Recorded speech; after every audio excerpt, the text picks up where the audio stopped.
接受 redemption 呢樣嘢已經話俾我哋聽咧，其實我哋活着就已經係欠債。主耶穌嚟到就將呢個債等我哋還。如果我哋冇本心去接受呢一個信仰嘅話，救贖嘅債係還唔到嘅。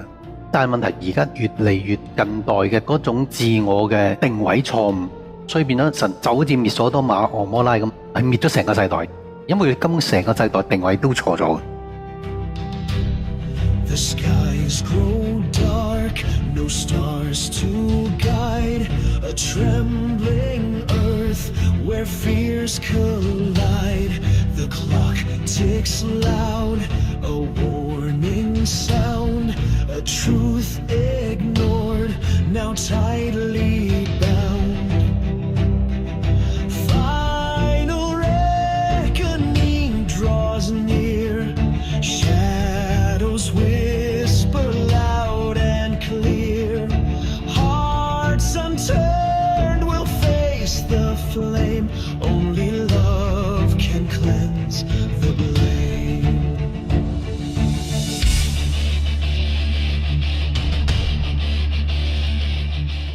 佢哋自以為照住指定動作，佢話信主咁就上天堂，嗰個係自以為嘅啫。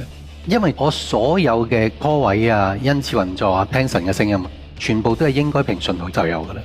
呢個就係個定位。我嘅羊嚟，我聽到我嘅聲音啊嘛，係咪？所以個人有嘅恩膏咧，其實係次恩級數，全世界信得住嘅都應該係咁。咁你諗下爭幾遠？